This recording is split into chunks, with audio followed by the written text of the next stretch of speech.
আজ থেকে পর্যটক ও বনজীবীদের জন্য খুলে দেওয়া হচ্ছে সুন্দরবন। এই নিয়ে আরো জানাতে সাতক্ষীরা থেকে যোগ দিচ্ছেন সহকর্মী আবুল কাশেম।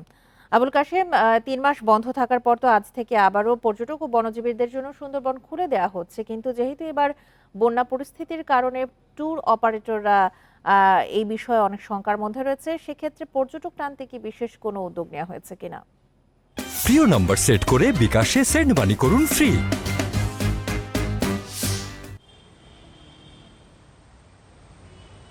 জি দেখুন, আসলে বন্যার যে অবনতিশীল অবস্থা হয়েছিল এই পরিস্থিতি কিন্তু সাতক্ষীরাতে নাই।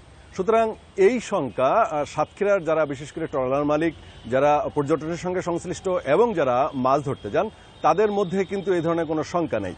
সুন্দরবনের মধ্যে পানি একটু বৃদ্ধি পেয়েছে, কিন্তু সেটি এই কার্যক্রম পরিচালনার জন্য সেটি যথেষ্ট রয়েছে এবং কোনো সমস্যা হবে না বলেই জেলে বাওয়ালি এবং পর্যটনের সঙ্গে সংশ্লিষ্টরা আমাদেরকে জানিয়েছেন। আপনি জানেন যে 2900 বিএলসি অর্থাৎ বোট লাইসেন্স সার্টিফিকেট ইস্যু হয়েছে। এই প্রতিটা নৌকায় 5 থেকে 6 জন বা 7 জন কিন্তু সুন্দরবনে প্রবেশ করে থাকেন।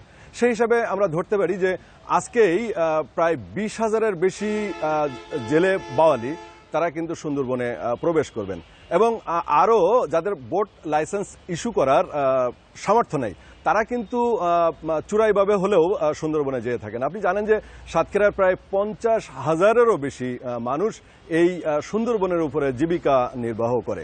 পাশাপাশি পর্যটনের যে বিষয়টা, আসলে সুন্দরবন যদিও পর্যটনের জন্য উপযুক্ত জায়গা নয়, কারণ আপনি জানেন যে এটা বিশ্ব ম্যানগ্রোভ ফরেস্ট, এটি বিভিন্ন জীববৈচিত্র্যের জন্য আসলে বিখ্যাত। তারপরেও সীমিতভাবে হলেও সেখানে পর্যটনের জন্য খুলে দেওয়া হচ্ছে আজকে থেকে।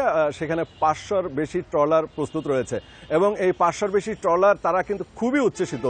আপনি জানেন যে 3 মাস তারা একেবারেই বসেছিলেন। তাদের যে বিভিন্ন প্রকার ট্রলার, সেই ট্রলারগুলো অধিকাংশই নষ্ট হয়ে গেছিল, তো সেগুলো ঠিকঠাক করে সারাই করে তারা কিন্তু আজকে একেবারে প্রস্তুত রয়েছেন সুন্দরবনে যারা পর্যটক আসবেন। যদিও আজকে পর্যটক আসার সম্ভাবনা খুবই কম, এটা জানতে শুনতেই পর্যটকদের কিছুদিন অতিবাহিত হয়, তারপরে ধীরে ধীরে বাড়তে থাকে।